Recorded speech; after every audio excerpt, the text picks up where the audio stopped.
korndogas jau Lietuvoje. Aš turiu tai paragauti. Ar buvo verta vilktis iki gedo 9, kad paragauti kukurūzų šuns? Nu, stalai tai biški tokie nevalyti. Похуй man, похуй tau, похуй jam. Aš bomba. Ne? Čia dar dovanų įdėjom. O, paragauti. dėkui. Ir nesupratau, kodėl nulaus nebuvo. Nežinau, čia geras klausimas. O dabar čia atsiras antras balsas. Taigi, turime 3 nuostabius korndogus ant stalo. Čia yra aštrus, matom prie skoniukų tikrai nepagailėta.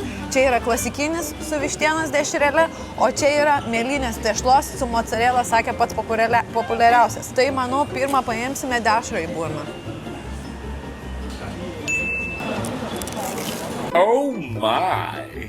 Čia matome mėlynės tešlos korndogą su sūriu. Nu, sūrio yra ir, žinokit, svorio tikrai yra. Nu, 9 duočiau. 9? Man patinka. Galima man irgi. Mūsų rimta komisija nusprendė, kad su sūriu korndogui duodam 9 balus.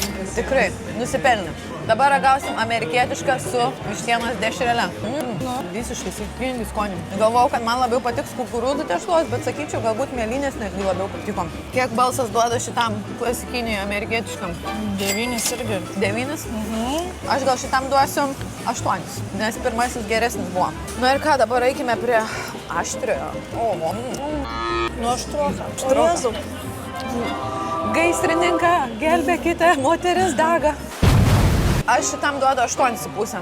Man patiko, man skanu, o kai tiek padažiuko, tai ko norėti dar.